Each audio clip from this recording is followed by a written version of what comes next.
एक नई उम्मीद, एक मौका, नाम के आगे साइंटिस्ट लगाने का। कभी सोचा है कि अगर नाम के आगे साइंटिस्ट लगा हो तो आपको कैसा लगेगा? हाँ, डॉक्टर्स, इंजीनियर्स इस तरीके से सभी लोग लगाते हैं अपने नाम के आगे। और आपने देखा होगा, आप लोगों की कॉलोनी में, आप लोगों के शहर में बहुत सारे लोग होंगे जो डॉक्टर और इंजीनियर लगा रहे हैं, लेकिन बहुत ही कम लोग होंगे जिनको आप पर्सनली जानते होगे जो एक्चुअली में साइंटिस्ट हैं। इसरो रिक्रूटमेंट 2025 आ चुका है, जहां पर आपको एक नया मौका मिल रहा है अपने नाम के आगे साइंटिस्ट लगाने का। और इसका एग्जामिनेशन बहुत ही सिंपल होता है, बहुत सिंपल एग्जामिनेशन होता है। मतलब अगर मैं आप लोगों से बात करूं, जो आपके एजी लेवल का एग्जामिनेशन है उसी एग्जाम लेवल का ही ये भी एग्जाम होता है। फिर हर कोई साइंटिस्ट क्यों नहीं बन पाता? क्योंकि इसके पीछे का रीजन है इसका इंटरव्यू। इंटरव्यू बहुत जबरदस्त लेवल का होता है। उसके लिए आपकी कॉन्सेप्चुअल क्लैरिटी बहुत अच्छी होनी चाहिए। आपका जो माइंड है वो आपकी स्ट्रीम के साथ बिल्कुल अगर कनेक्ट होकर के चल रहा होगा, तभी जाकर के आप इसका इंटरव्यू क्लियर कर पाते हैं। इसलिए ये एग्जामिनेशन इंपॉर्टेंट हो जाता है। दोस्तों, बिना किसी देरी के शुरुआत करते हैं आज के इस नोटिफिकेशन की, जिसकी शुरुआत 27 मई यानी कि आज से हो रही है। और गाइज, आप सभी लोगों को बता दूं, बहुत बढ़िया मौका है, बहुत बढ़िया वैकेंसीज हैं। खासकर मैकेनिकल इंजीनियर्स के लिए बात करूं तो 160 वैकेंसीज हैं। कैसे इसमें हमें एनरोल करना है, कैसे तैयारी होगी, क्या क्या चीजें होंगी, वो सब कुछ आज मैं आप सभी लोगों को इस सेशन के अंदर बताने वाला हूं। तो चलिए आइए दोस्तों, शुरू करते हैं। इसरो का जब अभी नोटिफिकेशन आया, एक बहुत बड़ी सी उम्मीद हमारे मन में जाग गई कि भाई साहब, ये बहुत अच्छी अपॉर्चुनिटी है जिसे इनकैश करना बहुत इंपॉर्टेंट हो जाएगा। और इनकैश करना इम्पॉसिबल नहीं है, क्योंकि अगर 160 वैकेंसीज निकली हैं तो वो 160 लोग इसी 2025 में इसरो के अंदर एज अ साइंटिस्ट जाने वाले हैं। और उन 160 लोगों में आपका भी नाम हो सकता है। करना कैसे होगा, क्या क्या चीजें होंगी, तो वो सारी चीजें आपको इस नोटिफिकेशन में पता चल जाएगा। कुछ चीजें हैं जो इन्होंने पहले से ही बता करके रखी हुई हैं, और कुछ चीजें हैं जो हमें अपने आप ही शॉर्टलिस्ट होने पे मजबूर कर दे रही हैं इस नोटिफिकेशन के थ्रू। अगर मैं देखूं तो यहां पर इलेक्ट्रॉनिक्स की जो वैकेंसी आई हुई है वो 113 है। और इसमें जो सबसे ज्यादा इंपॉर्टेंट है, जो कि हमारे चैनल के लिए भी है, that is mechanical engineer. Mechanical engineer की, साइंटिस्ट की जो जॉब निकली है उसमें 160 वैकेंसीज हैं। बस जो शॉर्ट लिस्टिंग क्राइटेरिया जो इन्होंने दिया है उसमें सबसे पहले दे दिया है कि आपका बीई, बैचलर्स ऑफ इंजीनियरिंग, और बीटेक आप लोगों का मैकेनिकल इंजीनियरिंग से होना चाहिए, और उसमें एटलीस्ट 65% मार्क्स हो, या फिर आप लोगों के 6.84 सीजीपीए होना चाहिए। और ये बहुत ही नॉमिनल है, मतलब अगर मैं बोलूं तो ये मोस्टली स्टूडेंट्स के हो जाते हैं। तो यहाँ पर ये सबसे अच्छी वैकेंसी है, काफी टाइम के बाद आई है। अगर मैं बोलूँ तो 1-2 साल के बाद ये वैकेंसी आई हुई है। तो यहाँ पर काफी बढ़िया अपॉर्चुनिटी आप सभी लोगों के लिए मिल रही है। फिर उसके बाद गाइस थोड़ा सा और आगे बढ़ते हैं, और आप लोगों को यहाँ पर मैं बता दूं कि वैकेंसीज बहुत सारी आई हैं, बहुत सारी हैं, है ना। पर्याप्त मात्रा में है। सेंटर में भी वैकेंसीज आई हुई हैं। HSFC बेंगलुरु हो गया, IPRC हो गया, ये सारी हैं। लेकिन इसके लिए आपको इतना ध्यान ना देते हुए सिर्फ वो 160 वैकेंसीज जो हैं मैकेनिकल इंजीनियर्स की, उसके लिए आपको ध्यान देना है। ऑल्दो साथ में आपको और भी कुछ चीजें हैं जो मैं आपको बताना चाहूंगा।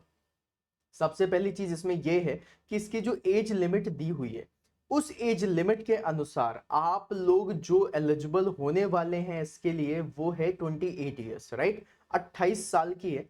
यहां पर मैं थोड़ा डिसअपॉइंट हुआ हूं इसरो के साथ। रीजन वाइज इसका ये है कि जो वैकेंसी 28 साल, मतलब वैकेंसी के लिए जो एज लिमिट 28 साल दी हुई है, यहां पर आपको सबसे पहले ये सोचना चाहिए कि 2 साल से बच्चा इंतजार कर रहा है, तो एटलीस्ट इसकी जो एज लिमिट है वो 30 होनी चाहिए थी। क्योंकि 2 साल वैकेंसी आई नहीं है, तो ये जो 28 साल निकली है इसमें थोड़ा सा तो मैं डिसअपॉइंटेड हूं। बट स्टिल हो सकता है इसरो के पीछे का जहां पर ये रीजन है वो यही रहा हो कि ये कोई आम जॉब नहीं होने वाली, ये एक साइंटिस्ट की जॉब होने वाली है, ये एक रिसर्च की जॉब होने वाली है। यहां पर एज अगर कम है तो जो भी ज्वाइन करेंगे एज अ साइंटिस्ट उनके पास टाइम बहुत होगा।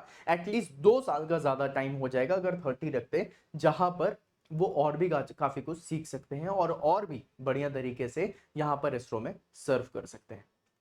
दोस्तों इसके साथ थोड़ा सा और आगे बढ़ूंगा, इसके एग्जाम ट्रेंड के बारे में बात करूंगा और थोड़ा सा डिटेल में आपको समझाऊंगा कि क्या किस तरीके से इसका एग्जाम होने वाला है। इसमें नेगेटिव मार्किंग भी है और एक ही पोर्शन में नेगेटिव मार्किंग है, फिर तो और कुछ नेगेटिव मार्किंग नहीं है। इसकी एग्जाम फी के बारे में भी बात कर लूंगा अभी मैं। पहले एग्जामिनेशन के बारे में बात करता। अच्छा चलो, एग्जाम फी आ गई है तो मैं आपको बता दूं 750 रुपीज का इसका एग्जाम फॉर्म है जो आपको भरना है। ठीक है, प्लस उसके बाद अगर मैं यहाँ पर बात करता हूँ आप लोगों से एग्जामिनेशन की, एग्जाम पैटर्न की, कि किस तरीके से एग्जाम पैटर्न होने वाला है, उसको भी अभी मैं आपको दिखाता हूँ। एग्जाम पैटर्न बहुत सिंपल है, बहुत ज्यादा सिंपल है। मतलब इट इज लाइक ऐसा कुछ भी नहीं है जो आप इसमें देखें और बोले कि नहीं ये बहुत टफ होने वाला है, ऐसा कुछ भी नहीं होगा। राइट, आइए देखते हैं इसके एग्जाम पैटर्न के बारे में। राइट, ये आ गया एग्जाम पैटर्न। 2 घंटे का पेपर होने वाला है, 120 मिनट्स का ये पेपर होगा, जिसमें जो आपका एग्जाम है वो पार्ट ए और पार्ट बी में होने वाला है। ठीक है, इसमें जो पार्ट ए होगा वो होगा आप लोगों का आपकी स्ट्रीम का, अगर आप इलेक्ट्रॉनिक्स से हैं, मैकेनिकल से हैं, जिससे भी हैं, उसका आपका पेपर होगा जिसमें 80 क्वेश्चंस पूछे जाएंगे, ईच क्वेश्चन कैरिंग 1 मार्क, मतलब 1 मार्क का क्वेश्चन होगा और 1/3 इसकी नेगेटिव मार्किंग होगी। ठीक है, पेपर बहुत सिंपल होता है, उसके बारे में भी आपको बताऊंगा, लेकिन यहां पर 1 मार्क मिलेगा। और जो पार्ट 2 है, मतलब इसका जो पार्ट बी है, वो है आप लोगों का जनरल एबिलिटी या फिर एप्टीट्यूड का। इसमें मार्क्स लाने बहुत इजी हो जाते हैं क्योंकि इनका जो एप्टीट्यूड है वो उतना टफ नहीं आता। 15 क्वेश्चंस आएंगे और सारे के सारे क्वेश्चंस यहां पर 20 मार्क्स के होने वाले हैं। राइट, तो 15 क्वेश्चन हैं जो 20 मार्क्स के होंगे और इसमें कोई नेगेटिव मार्किंग नहीं है। मतलब कि आप लोग चाहें तो अगर आप तुक्का भी लगाना चाहते हैं, फिर कैलकुलेटिव रिस्क लेकर के भी क्वेश्चन करना चाहते हैं, तो ये 15 क्वेश्चन तो बिल्कुल भी मत छोड़िएगा। 20 मार्क्स आपको इसमें मिलने वाले हैं, 80 मार्क्स आपको वहां मिलेंगे, मतलब टोटल आपके 95 क्वेश्चंस होने वाले हैं, जिनके लिए इन्होंने जो टाइम पीरियड दिया है वो 120 मिनट्स का दिया हुआ है। ये चीज आपको दिमाग में रखनी है।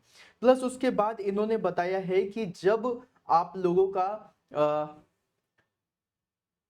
एग्जाम हो जाएगा, उसके बाद जब इंटरव्यू होगा तो इंटरव्यू में 1:5 का रेशियो रखा जाएगा। मतलब कि अगर देखा जाए तो 160 वैकेंसीज हैं और 160 वैकेंसीज के बाद आप लोगों ने देखा कि यहाँ पर 1:5 का है, तो मतलब 160 गुणे 5, 5 गुना ज्यादा लोगों को यहाँ पर सेलेक्ट किया जाएगा। ठीक है, प्लस उसके बाद यहां पर जो इन्होंने बताया वो बहुत इंपॉर्टेंट बात ये है कि भाई हमें पता है कि आप लोगों का जो टेक्निकल नॉलेज है वो काफी ज्यादा इंपॉर्टेंट है, तो हम टेक्निकल नॉलेज का जो बेस है उसको 50% रखेंगे और जो हमारा इंटरव्यू क्राइटेरिया है उसको 50% रखेंगे। मतलब आपने अपने रिटन टेस्ट में जितने भी मार्क्स लिए होंगे वो 50% वेटेज का होगा और 50% वेटेज आप लोगों के इंटरव्यू का होगा। मतलब यहां पर सिर्फ और सिर्फ पढ़ाई करके सिलेक्शन नहीं लिया जा सकता, यहां पर आपकी कम्युनिकेशन स्किल, यहां पर आपकी कॉन्सेप्चुअल क्लैरिटी, यहां पर आप लोगों का attitude towards solving the problem, attitude towards the research thing, ये सारी चीजें बहुत ज्यादा मायने रखती हैं।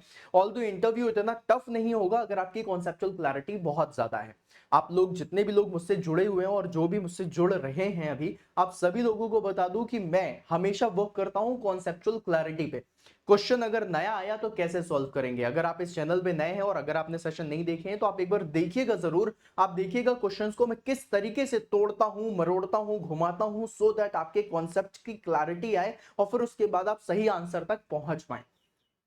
और अगर आपकी ये सारी चीजें आगे बढ़ती हुई चली गई तो इंटरव्यूज का इतना टफ नहीं होता। इंटरव्यू की प्रिपरेशन भी मैं आप सभी लोगों को बहुत बढ़िया तरीके से बता दूंगा कैसे करनी है, किस तरीके से इंटरव्यू क्लियर करना है और आप इसको बहुत इजी तरीके से कर सकते हैं, बशर्ते मेहनत लगेगी, बहुत ज्यादा दिमाग की जो मेंटल एबिलिटी उसको खोलना पड़ेगा, सो दैट आप सारे के सारे कॉन्सेप्ट सीख सके। ठीक है, फिर उसके बाद इंटरव्यू में भी इन्होंने कुछ चीजें बताई हैं जो काफी बढ़िया है। इंटरव्यू में इन्होंने बताया कि जो 50% का इंटरव्यू है उसमें जो हमारे अलोकेशन हुआ है, ठीक है, मार्क्स का, है ना, वो कैसा हुआ है कि यहाँ पर जो हम टेक्निकली पूछेंगे उसका हम 40 नंबर देंगे।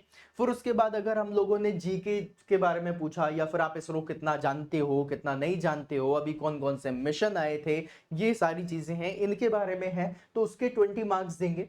फिर उसके बाद आपकी प्रेजेंटेशन और कम्युनिकेशन स्किल, जिस तरीके से आप बात कर रहे हैं, जिस तरीके से आप प्रॉब्लम की तरफ जाते हैं और उसका सॉल्यूशन ढूंढते हैं, उन सभी के लिए आप लोगों को यहां पर मिलेंगे 20 मार्क्स। फिर उसके बाद कॉम्प्रिहेंशन के लिए 10 मार्क्स, और फिर उसके बाद शैक्षणिक उपलब्धियां, ये है एकेडमिक अचीवमेंट की भाई। एकेडमिक अचीवमेंट कहने का मतलब क्या है, जैसे बचपन से लोगों ने बोल दिया है ना कि बेटा आईआईटी में जाना है, ये करना है, तो आईआईटीएंस के लिए, एनआईटीएंस के लिए, आईआईएससी जो हो गया है, बहुत अच्छे अच्छे कॉलेजेस होते हैं, इन सब के लिए 10 मार्क्स है। अब इन 10 मार्क्स को भी इन्होंने थोड़ा सा अलग अलग तोड़ा हुआ है। जैसे कि फॉर एग्जांपल मान लो आप एनआईटी से नहीं हो, मान लो आप आईआईटी से नहीं हो, लेकिन आपके नॉर्मल कॉलेज में भी 7.5 से 9 सीजीपीए के बीच में है, दो दो नंबर आपको एक्स्ट्रा मिलेंगे। अगर आपके 9 सीजीपीए से ऊपर है तो 4 नंबर एक्स्ट्रा मिलेंगे। अगर आप लोगों ने यहां पर देखा कि जो इन्होंने बोला संस्थान द्वारा अभ्यर्थियों को दी जाने वाली रैंक, अगर आपको कोई भी रैंक मिल रही है 1, 2 और 3 में से, है ना, टॉप 3 में अगर कोई आ रहा है तो उनको 3 नंबर मिलेंगे। मतलब अगर मैं ओवरऑल बोलूं तो यहाँ पर 10 नंबर है, जिनमें से भी आप शॉर्टलिस्ट हो सकते हो कि आपको कुछ नंबर तो एक्स्ट्रा मिल ही जाएंगे। ये आप लोगों के एकेडमिक अचीवमेंट्स में होगा, ये आपके इंटरव्यू में काम आने वाला है। लेकिन गाइज अगर मैं आप लोगों से बात करूं कि अगर आप इनमें से किसी भी क्राइटेरिया पे नहीं आ रहे हैं, फिर भी घबराने की जरूरत नहीं है। आपके पास बहुत अच्छी एक अपॉर्चुनिटी है इंटरव्यू क्लियर करने की।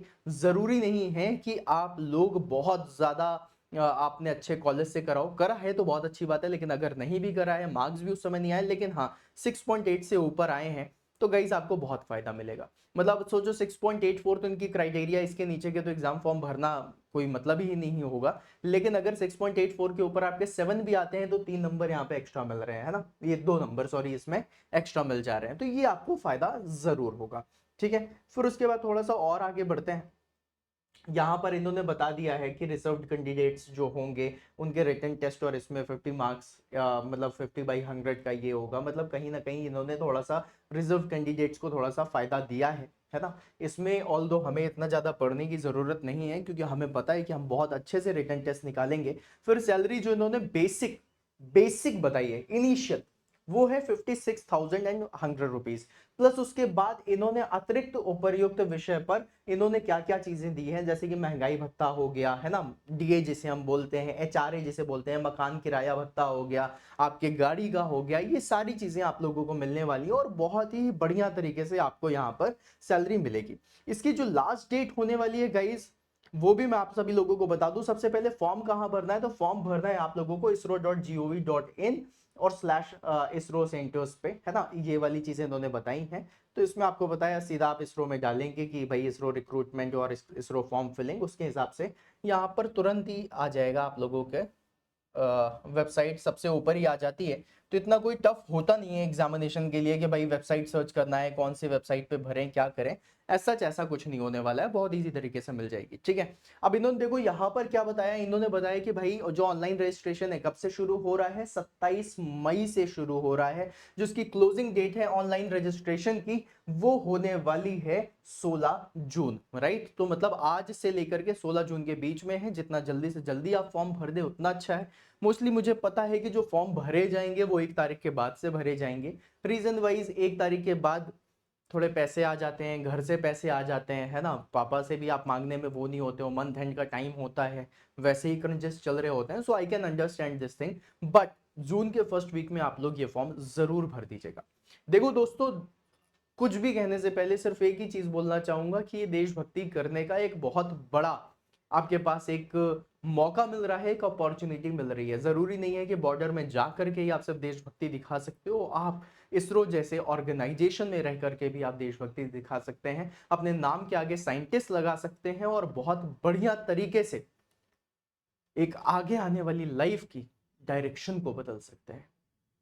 चाहे दोस्त हो, यार हो, बच्चे हो, हर कोई हो, यही बोलेंगे मेरा भाई, मेरा दोस्त, मेरे पापा वैज्ञानिक है। तो एक बहुत अच्छी अपॉर्चुनिटी के साथ आज का शुरुआत हो रही है, तो मैं चाहूंगा कि आप सभी लोग इसके बारे में जरूर सोचें।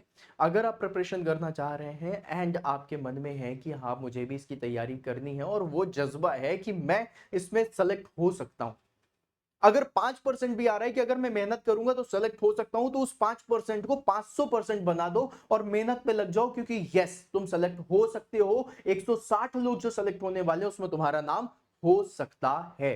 तो मेरे भाई अब देर मत करो, मैं तुम्हें हर एक चीज सिखा दूंगा, किस तरीके से इसका एग्जाम निकालना है, किस तरीके से इंटरव्यू क्लियर करना है, हर चीज बता दूंगा। बस उसके लिए तुम्हें इस चैनल पे बने रहना है। अगर अभी तक चैनल सब्सक्राइब नहीं करा है तो कर लो।